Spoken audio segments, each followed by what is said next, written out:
You know that feeling, right?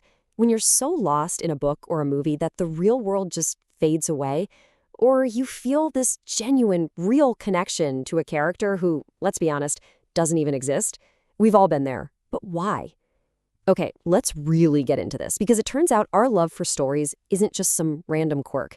It's a fundamental part of our biology. So, this is the big mystery we're going to unravel. Why are we as a species so completely captivated by narratives? Why do we binge watch entire seasons in a weekend, stay up way too late to finish one more chapter, and always lean in to hear what happened next? It's a question that goes so much deeper than just simple entertainment.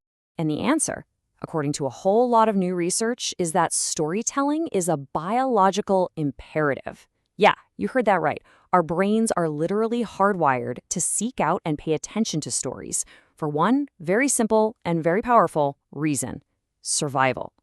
This is a feature, not a bug, of the human operating system.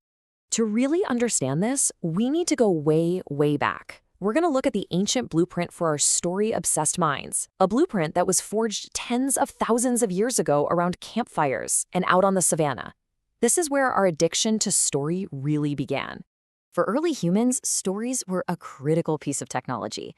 Think of them as the ultimate multi-purpose survival tool.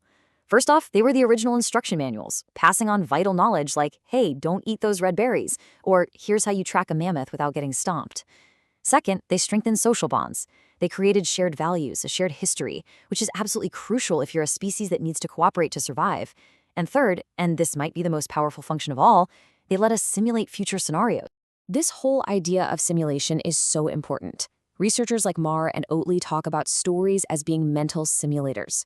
By listening to a narrative, you could go on a dangerous hunt, navigate a tricky social conflict, or survive a treacherous journey, all without any of the real-world risk. It's like a flight simulator for life, letting you rack up experience and prepare for challenges, all from the safety of the sideline.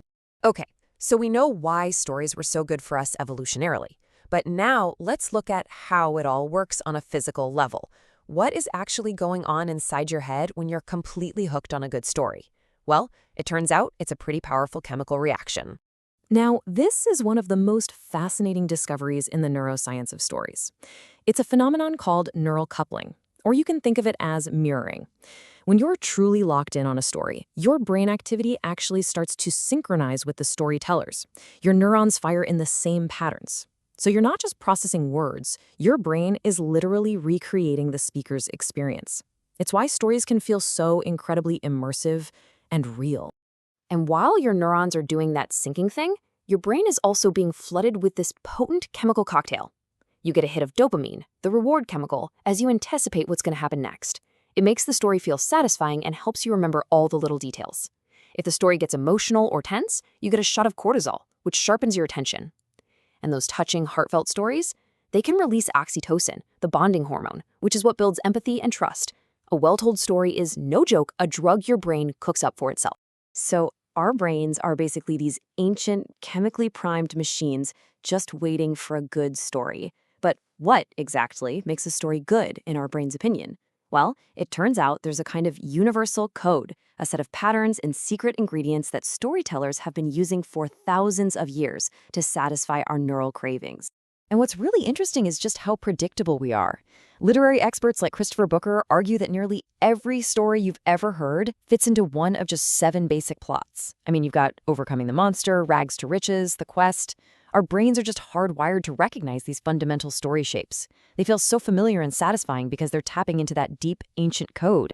And on a smaller scale, your brain is constantly running this little checklist. Does it pique my curiosity right away? Does it follow a clear cause and effect logic, or is it just random? Is there emotion that makes me care? Is there a clear goal? Can I spot the patterns? If a story breaks these rules, our dopamine levels literally drop. We get frustrated and we tune out. Simple as that. Now for the final, and maybe the most mind-blowing part of this whole thing. For centuries, we've thought of storytelling as an art, right? An act of pure magic. But what if we could actually measure that magic with numbers? Well, modern science, using something called information theory, is actually starting to do just that. Let's start with a key idea called a pivot. In simple terms, a pivot just measures how much a story changes from one moment to the next. Think about a scene that goes from happy to tragic, or a calm moment that's suddenly shattered by action. That's a pivot. And using some really complex math, you do not need to remember the name, Jensen, Shannon, divergence, scientists can actually give that change a specific numerical value. And this is what it looks like when you put it on a chart. This graph is basically the emotional heartbeat of a TV thriller. Each one of those peaks you see, that's a major pivot, a big emotional shift that grabs your attention. The valleys are the calmer moments. You can literally see the rhythm of the drama quantified. And by the way, reality shows, their pivot graphs are just nonstop crazy high peaks, a literal, quantifiable, emotional roller coaster. We can also measure the emotional complexity of any single moment. The easiest way to think about it is like this. A scene where everyone is happy is simple. It has low complexity. Scientists use the word entropy for this. But a scene with a messy mix of fear, anger, and sadness, that's emotionally complex, so it has high entropy. This lets us map not just the rhythm of a story, but the emotional texture of every single moment. And this brings us to the ultimate metric. How do you quantify a plot twist?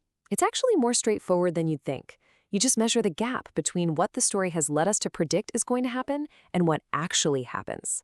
The bigger that gap, the bigger the shock. It's a mathematical formula for surprise. So there you have it. We've gone from an ancient survival tool on the savannah to the chemical reactions firing in our brains, all the way to the information theory that can now actually measure a story's heartbeat. It's pretty clear our connection to narrative isn't superficial at all. It's profoundly and kind of beautifully coded right into our very being. And that leaves us with this one massive question for the future. As we get better and better at measuring the magic of storytelling, what does that mean for creativity? Could an AI learn all these formulas and just write the perfect blockbuster every time? Or will that human touch, the part we can't quite measure yet, always be the most important ingredient? It's something to think about the next time you get totally lost in a really good story.